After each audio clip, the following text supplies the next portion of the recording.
You have to practice who you want to be.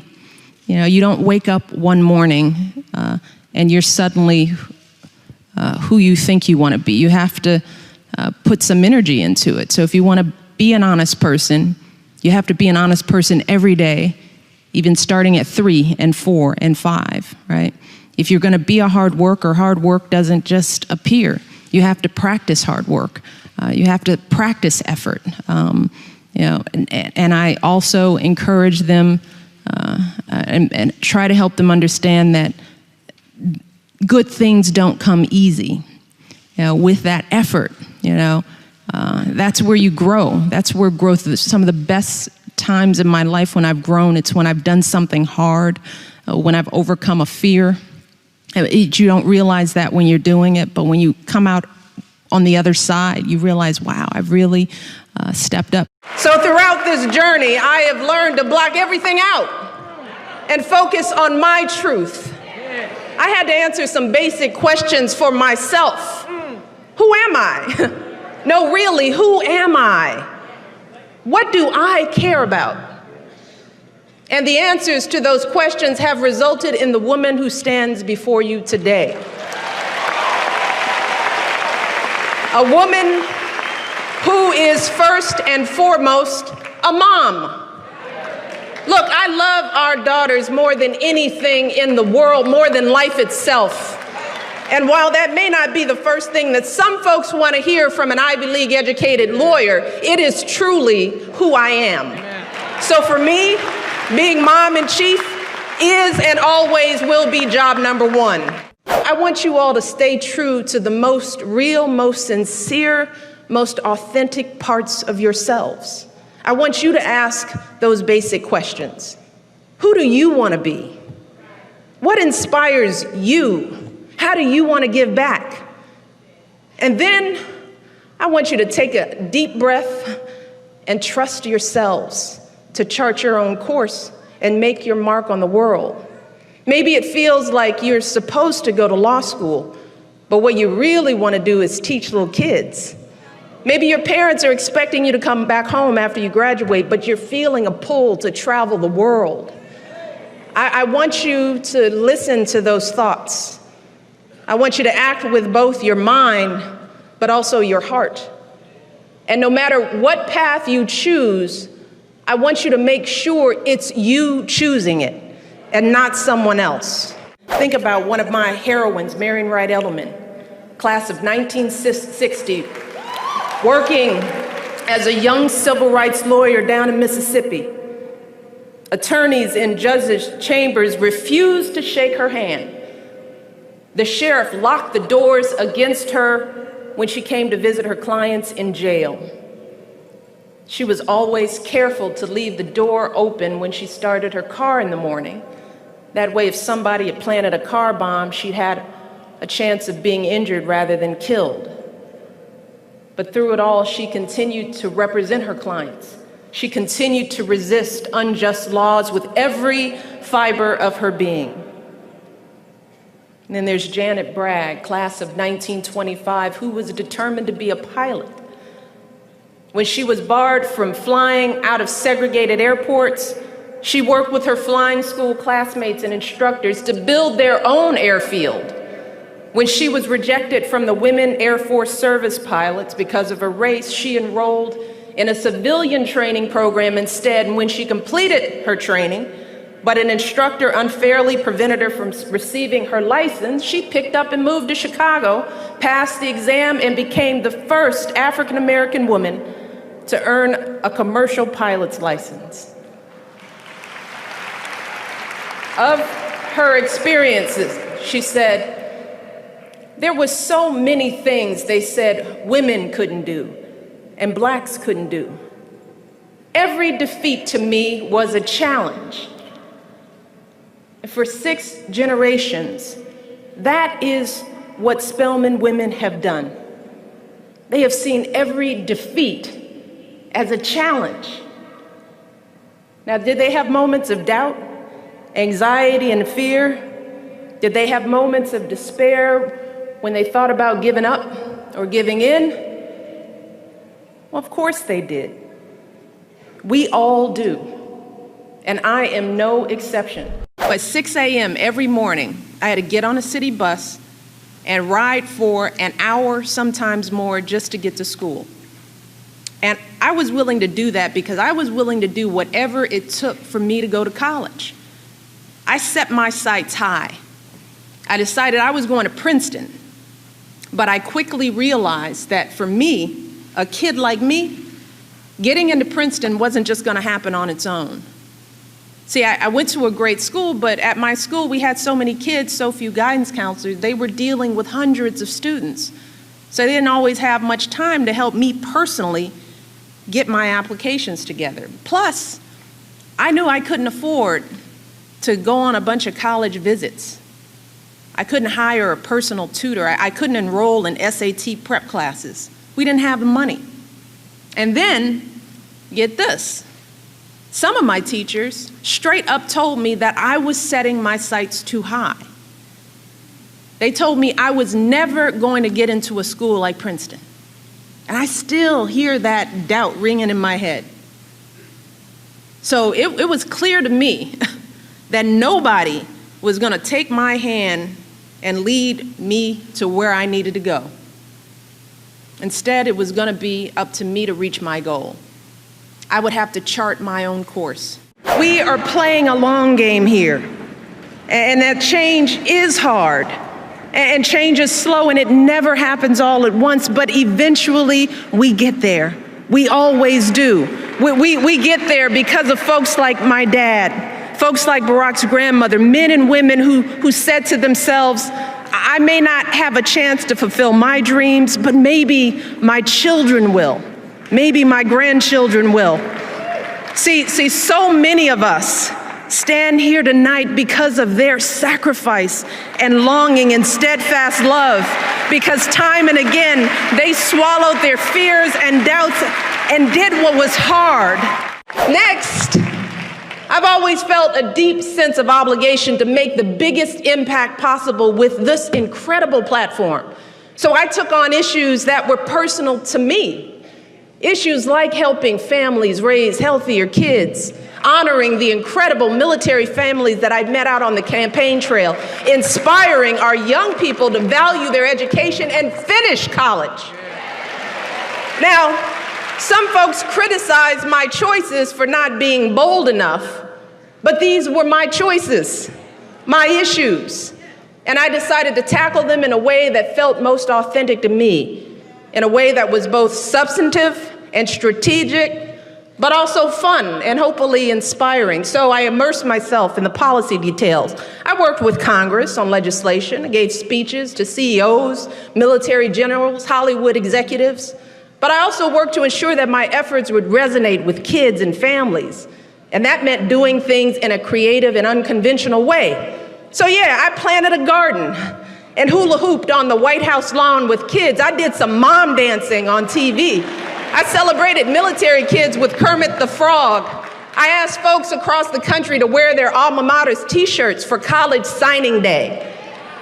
And at the end of the day, by staying true to the me I've always known, I found that this journey has been incredibly freeing. Because no matter what happened, I had the peace of mind of knowing that all of the chatter, the name calling, the doubting, all of it was just noise. It did not define me. It didn't change who I was. And most importantly, it couldn't hold me back. I have learned that as long as I hold fast to my beliefs and values and follow my own moral compass, then the only expectations I need to live up to are my own. So graduates, when I got to college, that happened to me during my very first semester. I took a class on Greek mythology. Yes, Greek mythology. That was way over my head. I found myself sitting in a lecture hall full of juniors and seniors. How did I get there?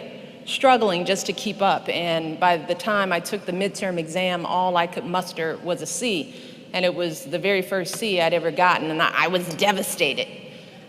But instead of wilting, I found a way to fight through it. I poured my heart and soul into a paper. I spent a lot of time talking to the professors before and after class. And in the end, I ended up getting a good grade in that class. But what I learned was far more important than that letter grade from that experience. What I learned was that when something doesn't go your way, you just got to adjust. You've got to dig deep and work like crazy. And that's when you'll find out what you're really made of during those hard times. But you can only do that if you're willing to put yourself in a position where you might fail.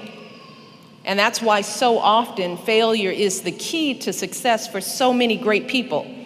Take Steve Jobs, who was fired from Apple early in his career. And now his iPods and iPads and iPhones have revolutionized the entire world. Oprah was demoted from her first job as a news anchor. Now she doesn't even need a last name. And then there's this guy, Barack Obama, who lost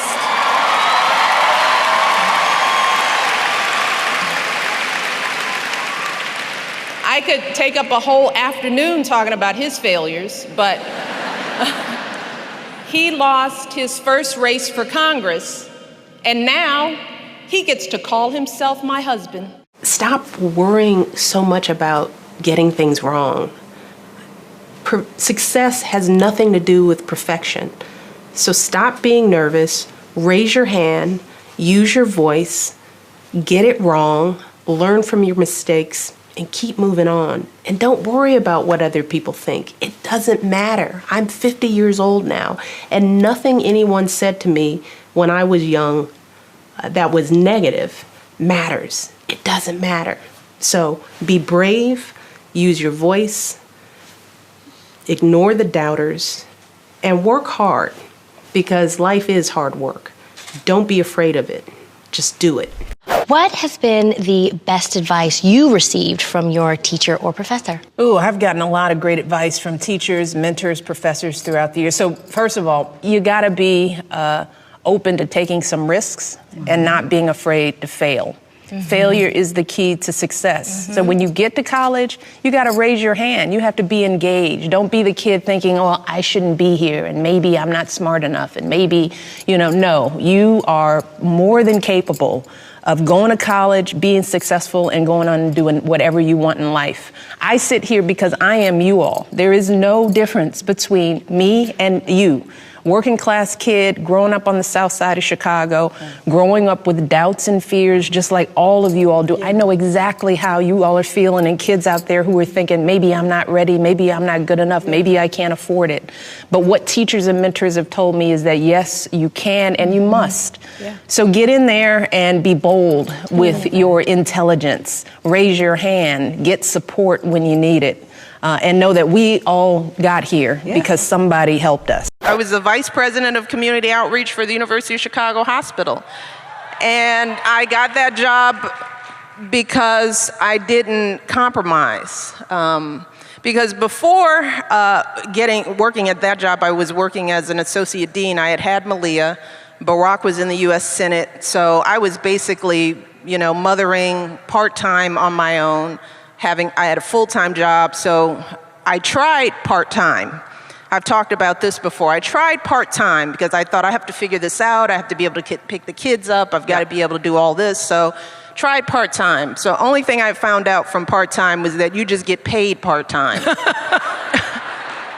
Because I was still doing a full-time job. I was just cramming it all into the few hours that I was there and driving myself crazy. So I had vowed that if I continued to work, that I would never settle for part-time. I knew what my time and energy was worth. So when I went into the president's office to interview for that job, I thought, I have a little baby, I don't have babysitting, so here we go. We're all gonna go in to see the president because this is who I am. And I said, and if I take this job, I need flexibility and I need full pay. So if you want me to leave my baby and my kids, then you're gonna have to pay me because I'm gonna do the job. That was never a question, I could deliver. but I knew then I wasn't gonna sell myself short. I don't ever view it as bravery. Yeah, you didn't think that was brave saying, look, Right. I'm gonna be paid full time? Right, I think that's just brave. viewed it as, I'm not gonna be taken advantage of. You know, I am just not gonna keep selling myself. You knew your value. That's absolutely You knew your value. right. Every day, students like Minbera and Roger and all of you are proving that it is not your circumstance that defines your future. It's your attitude. It's your commitment. You decide how high you set your goals. You decide how hard you're going to work for those goals. You decide how you're going to respond when something doesn't go your way. And here's the thing. Studies show that those kinds of skills like grit, determination, skills like optimism and resilience, those skills can be just as important as your test scores or your grade scores or your grades. And so many of you already have those skills because of everything you've already overcome in your lives. Maybe you've had problems at home and you've had to step up, take on extra responsibilities for your family. Maybe you come from a tough neighborhood and you've been surrounded by things like violence and drugs. Maybe one of your parents has lost a job and you've had to struggle just to make it here today. One of the most important things you all must understand about yourselves is that those experiences are not weaknesses. They're not something to be ashamed of. Experiences like those can make you stronger and more determined. They can teach you all kinds of skills that you could never learn in a classroom. The skills that will lead you to success anywhere in life. If I was gonna protect them, I had to, number one, protect myself and protect my time. So I knew going into this role that I didn't want to waste any time, that any time I spent away from my kids, and I actually took this on even before I became First Lady, even as a lawyer, as a vice president at a hospital. One of the things I realized is that if you do not take control over your time and your life, other people will gobble it up. If you don't prioritize yourself, you constantly start falling lower and lower on your list. Your kids fall lower and lower on your list. So by the time you got here, you knew how to do that. I knew how to do that. I learned respect from how my parents cared for my great aunt and uncle. How my mother would wake up in the middle of the night to check on my great aunt. How my father would prop himself up against the bathroom sink each morning, leaning hard on his crutches to give my great uncle a shave. I learned integrity from my parents, that living a good life is not about being wealthy or powerful. It's about being honest and doing what you say you're gonna do. It's about how you act when no one is watching, and whether you're the same person on the outside as you are on the inside. You see, Barack and I were both raised by families who didn't have much in the way of money or material possessions, but who had given us something far more valuable: their unconditional love, their unflinching sacrifice, and the chance to go places they had never imagined for themselves. My father was a pump operator at the city water plant, and he was diagnosed with multiple sclerosis when my brother and I were young. And even as a kid, I knew there were plenty of days when he was in pain. And I knew there were plenty of mornings when it was a struggle for him to simply get out of bed. But every morning, I watched my father wake up with a smile, grab his walker, prop himself up against the bathroom sink, and slowly shave and button his uniform.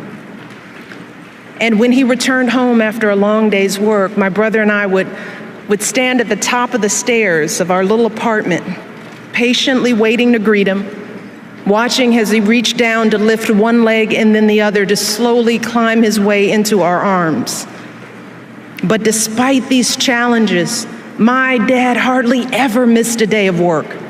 He and my mom were determined to give me and my brother the kind of education they could only dream of. My parents worked hard to pay the bills and to keep a roof over our heads.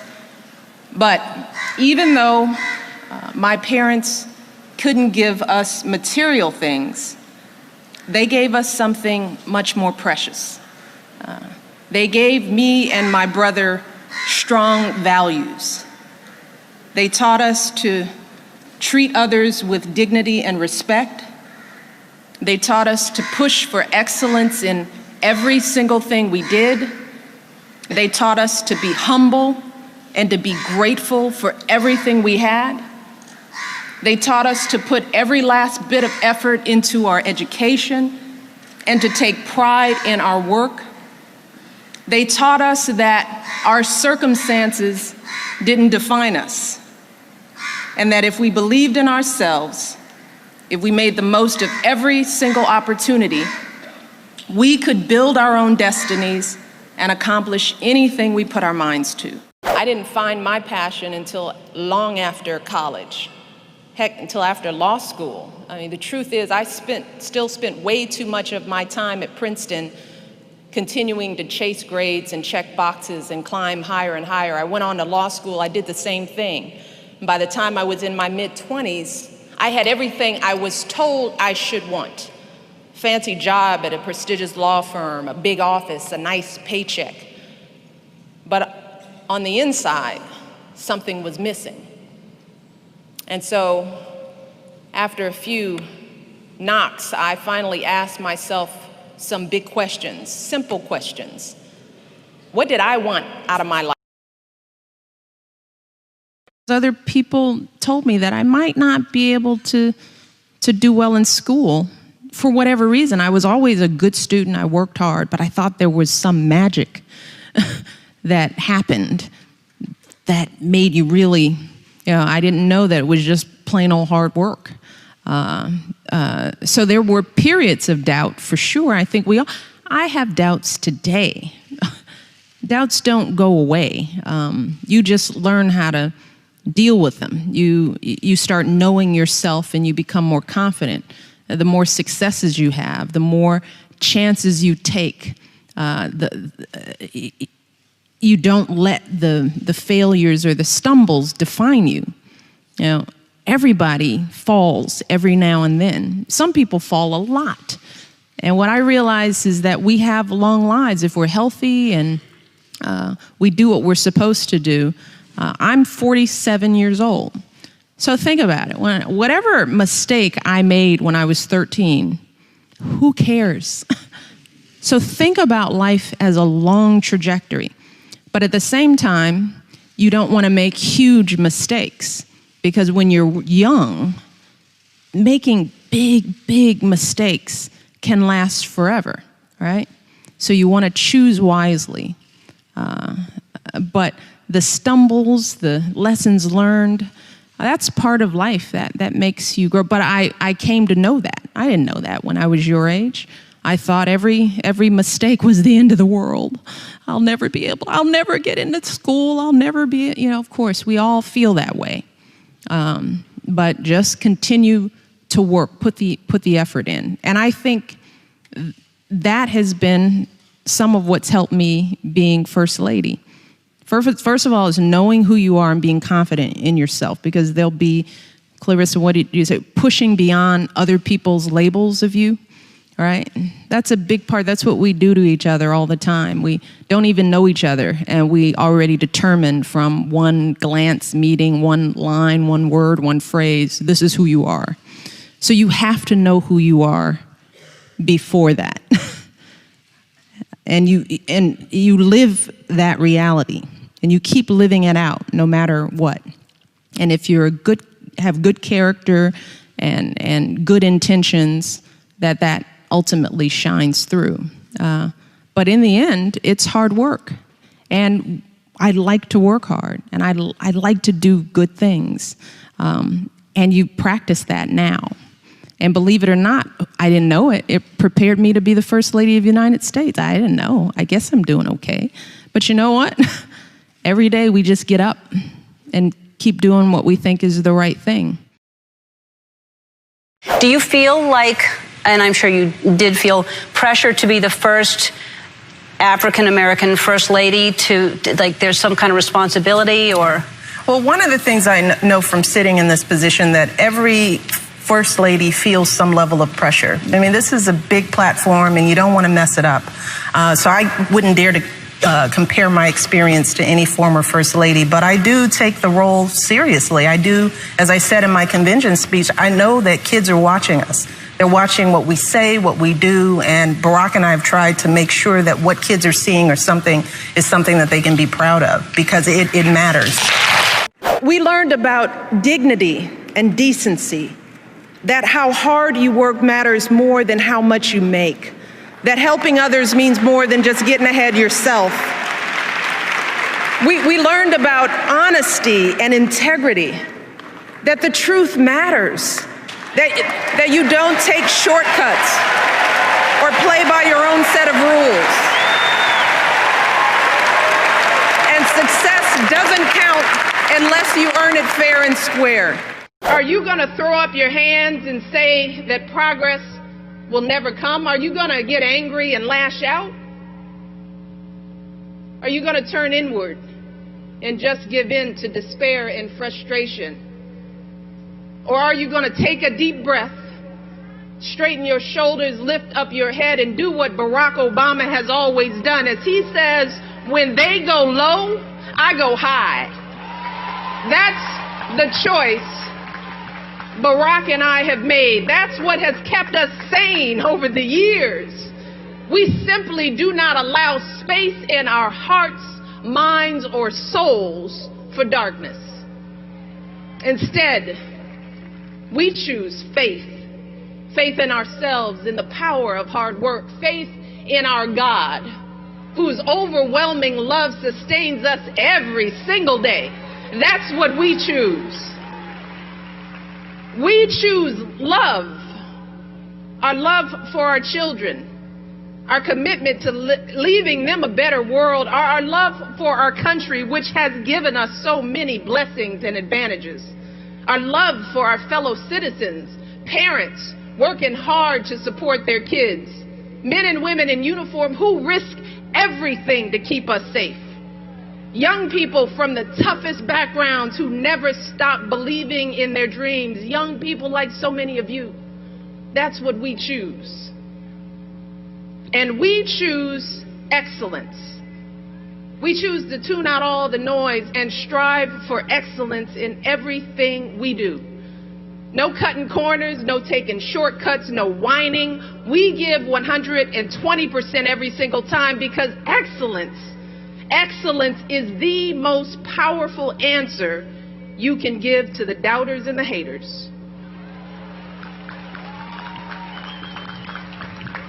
It's also the most powerful thing you can do for yourself. See, because the process of striving and struggling and pushing yourself to new heights, see, that's how you develop your God-given talents. That's how you make yourself stronger and smarter and more able to make a difference for others. Be supportive of each other. I mean, I just can't say this enough. We have to be our best friends, each other. That means we cannot be catty. We cannot compete and see one person's failure as our success. We can all rise together, okay? We can all win. And we're sometimes taught in our societies that we have to compete and we have to hold each other back in order for one of us to succeed. That is not true. We need each other. And when I arrived at Princeton, the whole college experience was a mystery to me. I was sleeping in a room with strangers, and as I looked around at all the other students who had come from wealthy families and were third and fourth generation Princetonians, I didn't always feel like I fit in. I was a little lonely at times. And so what I understood was that I needed to build a community of my own, right? So I worked hard to make new friends in my classes and at the campus cultural center. I reached out to professors and administrators around campus. And soon enough, I had built a wonderful group of friends and supporters that became my family away from home. And I relied on that family probably as heavily as you rely on your family. Stopping by folks' rooms when I was bored, calling up folks when I needed to vent, leaning on them when I was anxious or down or just plain tired. And what I know now is that I would not have made it through that college period without that group of people by my side. When you are struggling and you start thinking about giving up, I want you to remember something that my husband and I have talked about since we first started this journey nearly a decade ago. Something that has carried us through every moment in this White House and every moment of our lives. And that is the power of hope. The belief that something better is always possible if you're willing to work for it and fight for it. It is our fundamental belief in the power of hope that has allowed us to rise above the voices of doubt and division, of anger and fear that we have faced in our own lives and in the life of this country. Our hope that if we work hard enough and believe in ourselves, then we can be whatever we dream, regardless of the limitations that others may place on us. The hope that when people see us for who we truly are, maybe, just maybe, they too will be inspired to rise to their best possible selves. Shoot, it's the hope of my folks like my dad, who got up every day, do his job at the city water plant. The hope that one day his kids would go to college and have opportunities he never dreamed of. That's the kind of hope that every single one of us, politicians, parents, preachers, all of us, need to be providing for our young people. Because that is what moves this country forward every single day. Our hope for the future and the hard work that hope inspires. I want our young people to know that they matter, that they belong. So don't be afraid. You hear me? Young people, don't be afraid. Be focused. Be determined. Be hopeful. Be empowered. Empower yourselves with a good education. Then get out there and use that education to build a country worthy of your boundless promise. Lead by example with hope, never fear. This is what I tell my daughters every day. Do not be afraid to fail, because that oftentimes is the thing that keeps us as women and girls back, because we think we have to be right. We think we have to be perfect. We think that we can't stumble. And the only way you succeed in life, the only way you learn, is by failing. It's not the failure, it's what you do after you fail, you know? Do you let it eat you up? Do you quit? Do you give up? Or do you let it bolster you? Does it serve as the challenge in your mind to do more, to take some risks, to step outside of your comfort zone? When Barack came in office, one of the very first things he did was to set what he calls a North Star goal for the entire country. That by the year 2020, the year that all of you will be graduating from college, that this country will have the highest proportion of college graduates in the world. Now, Barack set this goal because as a generation ago, we were #1 in college graduates. But over the past couple of decades, this country has slipped all the way to 12th. We've slipped. And that's unacceptable. And we've got a lot of work to do to turn that around and get back on top. But Barack didn't just set that goal because it's good for our country. He did it because he knows how important higher education is to all of you as individuals. Because when the year 2020 rolls around, nearly 2/3 of all jobs in this country are going to require some form of training beyond high school. Now that means whether it's a vocational program, community college, a 4-year university, you all are going to need some form of higher education in order to build the kind of lives that you want for yourselves, good careers, to be able to provide for your families. Some of you have been homeless. Some of you have risked the rejection of your families to pursue your education. Many of you have lain awake at night wondering how on earth you were going to support your parents and your kids and still pay tuition. And many of you know what it's like to live not just month to month or day to day, but meal to meal. But graduates, let me tell you, you should never, ever be embarrassed by those struggles. You should never view your challenges as a disadvantage. Instead, it's important for you to understand that your experience facing and overcoming adversity is actually one of your biggest advantages. And I know that because I've seen it myself, not just as a student working my way through school, but years later before I came to the White House and I worked as a dean at a college. In that role, I encountered students who had every advantage. Their parents paid their full tuition. They lived in beautiful campus dorms. They had every material possession a college kid could want: cars, computers, spending money.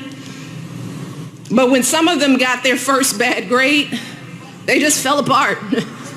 They lost it because they were ill-equipped to handle their first encounter with disappointment or falling short. But graduates, as you all know, life will put many obstacles in your path that are far worse than a bad grade.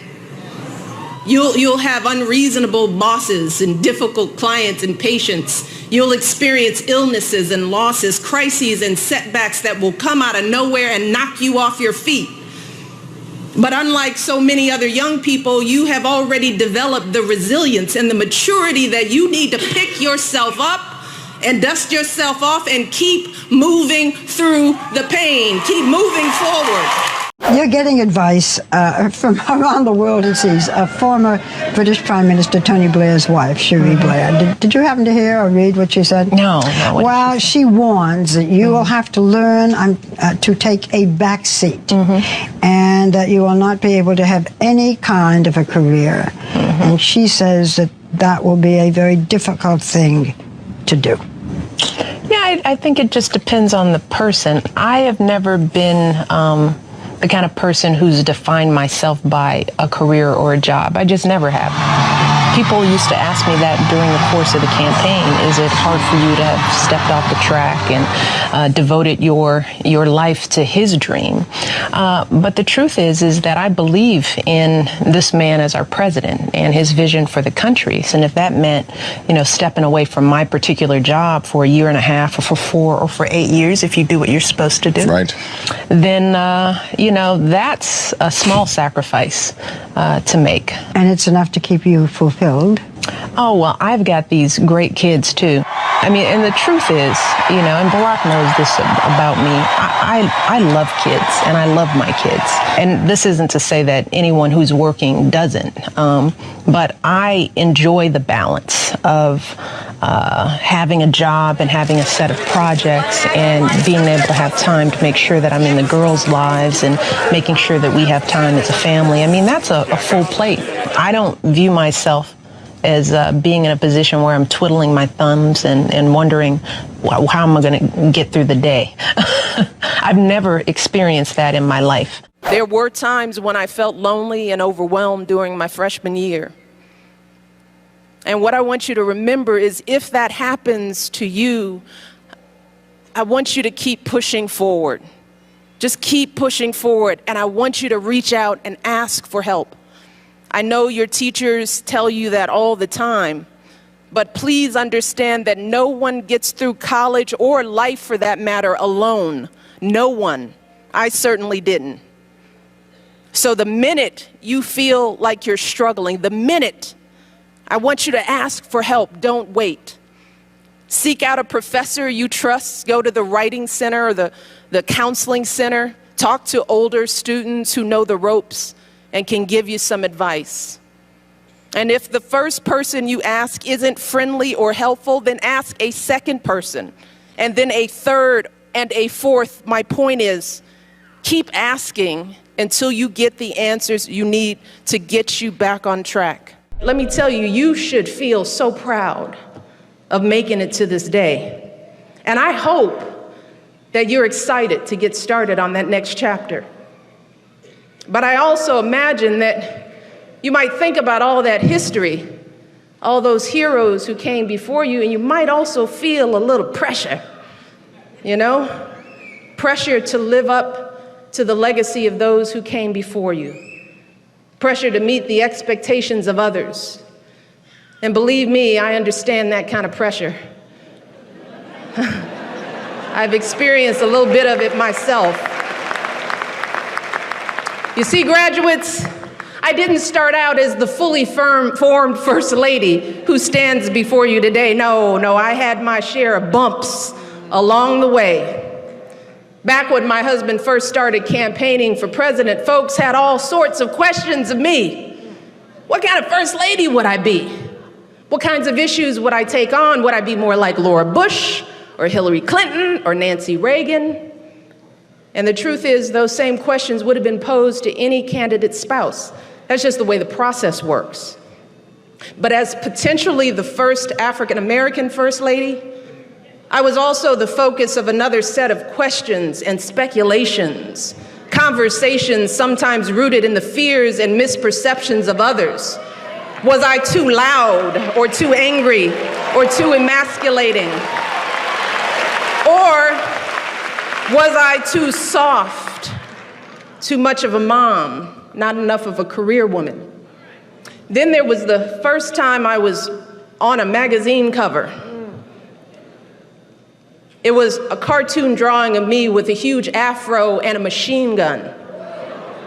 Now, yeah, it was satire, but if I'm really being honest, that knocked me back a bit. It made me wonder, well, just how are people seeing me? Or you might remember the on-stage celebratory fist bump between me and my husband after a primary win that was referred to as a terrorist fist jab. And over the years, folks have used plenty of interesting words to describe me. One said I exhibited a little bit of uppity-ism. Another noted that I was one of my husband's cronies of color.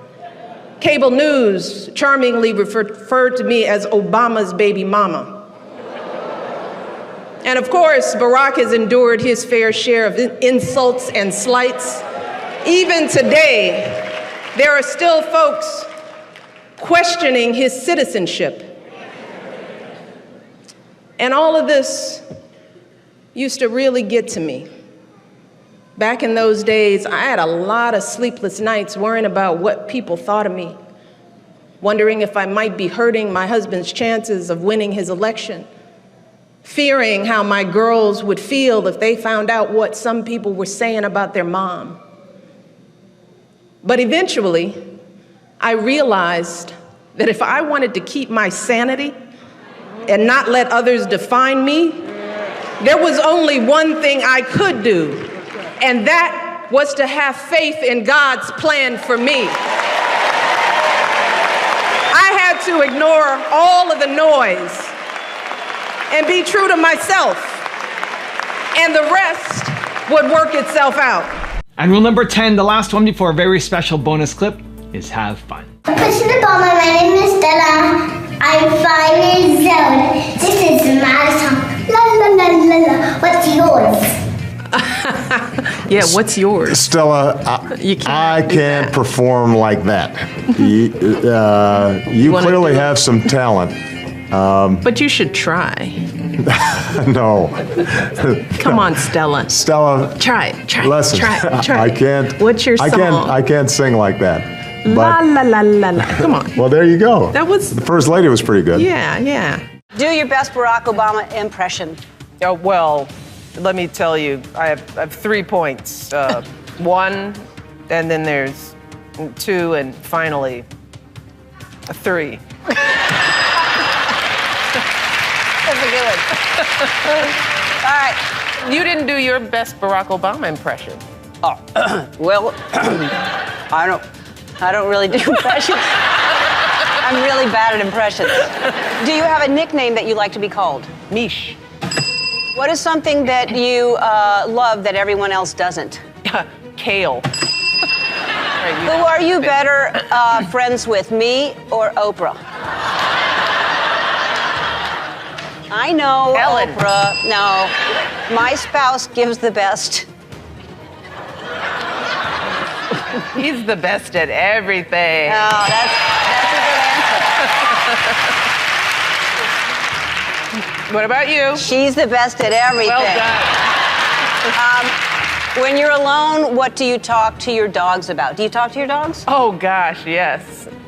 How's your day? What are you doing? What do you have? Did you bring me a bone? What did Dad do? Oh, we have long conversations. Yeah. What do you talk to your dogs about? It's usually, what's that on your butt? Let me come here.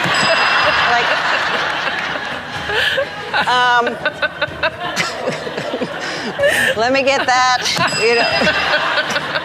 What do you do that makes your daughters laugh? Imitate their father. We as women, we as minorities sort of we underestimate in ourselves, and that is, I'm pretty smart. Yeah. I work pretty hard. I'm good at what I do. I have really good instincts. I have great ideas, and I can execute. And I say that out loud because we as women don't pat ourselves on the back we're always sort of deferring. Yes. You know, we cede our power so easily. And I want young girls out there to know, look. Live out loud. Live out loud and understand that what's in your brain is really useful. Do not hide it. Don't dumb it down. Don't apologize for it. Just put it on the table and let people deal with it. Mm-hmm. Because we say, Yes, you. How old are you? I'm 51. What does that mean? What's that look? Say that again. Give her the mic. What was that, babe? I didn't hear you. Young for 51. Oh. Thank you. Thank you. You should come up and give me a hug. Come on up here. Come, give me a hug for that one. I didn't find my passion until long after college. Heck, until after law school. I mean, the truth is I still spent way too much of my time at Princeton continuing to chase grades and check boxes and climb higher and higher. I went on to law school, I did the same thing. And by the time I was in my mid-20s, I had everything I was told I should want. Fancy job at a prestigious law firm, a big office, a nice paycheck. But on the inside, something was missing. And so, after a few knocks, I finally asked myself some big questions, simple questions. What did I want out of my life? What makes me happy? What do I care about? Yeah, simple questions that I had never bothered to ask, too busy checking boxes. And soon I realized that what I really wanted was pretty simple. I wanted to give back to the people around me, to the world around me. I wanted to live my life by the principle that to whom much is given, much is expected. So, for me, that led me to quit that fancy job. And since then, I've dedicated my life to giving back. I've worked to train young people for careers in public service. I've started community outreach programs at a college and a hospital. And today, as First Lady, I'm working to honor our nation's military families and help our children grow up healthy. But as I look back, I wish I'd asked myself what I really wanted when I was sitting right where you are. So graduates, my message to all of you today is this: do not waste a minute living someone else's dream. Each of us has unique gifts.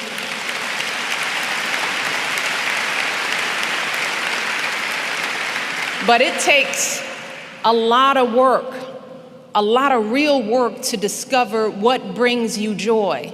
It just doesn't happen. It requires you spending some time, and you won't find what you love simply by checking boxes or padding your GPA. You won't figure it out only by listening to your guidance counselor, your friends, or even your parents. You can only find your passion by looking inside yourself.